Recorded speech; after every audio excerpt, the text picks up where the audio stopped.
ஒரு ஆன்மீக ரீதியாக போதித்து வந்த தேரர், திடீரென்று ஒரு அரசியல்வாதியை விமர்சிப்பதற்கு காரணம் என்ன? ராமநாதன் அர்ஜுனா என்கிற ஒருத்தர் பாராளுமன்றத்துக்கு வருகின்றார். அவர் ஒரு படித்தவர், பட்டதாரி, ஒரு வைத்தியர்.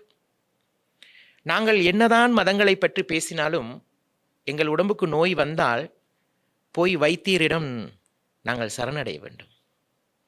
உலகத்தில் எத்தனை கடவுள் இருந்தாலும், எத்தனை சமயங்கள், எத்தனை ஆன்மீகவாதிகள் இருந்தாலும், நோய் என்று வரும்போது வைத்தியரிடம் நாங்கள் எல்லாம் தோத்து விடுகின்றோம். ஆனால் வைத்தியர் இயற்கைக்கு முன்னால் தோத்து விடுகின்றார். அப்போ சந்தோஷப்பட்ட காலங்களிலே ஆரம்பத்திலிருந்தே அவர்களை நான் பார்த்து கொண்டு கவனித்து, ஆனால் இன்ன வரைக்கும் நான் ராமநாதன் அர்ஜுனா அவர்களை சந்தித்தது கிடையாது, பேசினது கிடையாது, நேருக்கு நேர் சந்தித்தது கிடையாது. ஆனால் நான் நினைத்திருந்தேன் ஒரு நாள் இவரை சந்திக்க வேண்டும், இவருக்கும் சில ஆலோசனைகள் கொடுப்போம் என்று.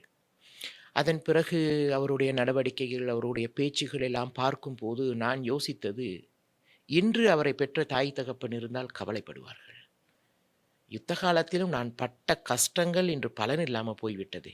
என் மகன் வைத்தியராகி பாராளுமன்றம் போயும் மக்களுக்கான சரியான ஒரு நல்ல கருத்துக்களை அங்கே பகிர்ந்து கொள்ளவில்லையே என்று. அவர் அங்கே பாராளுமன்றத்தில் பேசக்கூடிய ஒவ்வொரு விஷயங்களும் மக்களுக்கு நன்மையை கொடுக்கவில்லை. அவருக்கு ஓட் பண்ணி பாராளுமன்றம் அனுப்பிய மக்களுடைய பிரச்சனைகள் என்ன, குறைகள் என்ன என்றதை அங்கே அதை தான் அவர் பேசி தீர்க்க வேண்டுமே ஒழிய அதை தாண்டி பேச வேண்டிய அவசியம் இல்லை. அடுத்து அவரை பைத்தியம் என்று சொன்னார்கள், மனநோய் என்று சொல்லிவிட்டார்கள். காரணம், யாழ்ப்பாணத்திலே பேசுவது ஒன்று, கொழும்பிலே பேசுவது ஒன்று, தமிழிலே பேசுவது ஒன்று, சிங்களத்திலே பேசுவது ஒன்று. அதை தாண்டி தமிழகத்திலே போய் அங்கே நின்று கொண்டு அங்கே மீடியாவுக்கு பேசியது மாபெரும் தவறு. இரண்டாவது, பாராளுமன்றம் வந்து பாராளுமன்றத்திலே இருந்து கொண்டு என் கையில் துப்பாக்கி இருந்தால் நான் உன்னை சுட்டு விடுவேன் என்று இந்தியாவிலே சீமான் அவர்களை சுட்டு விடுவேன் என்று சொன்னார்கள்.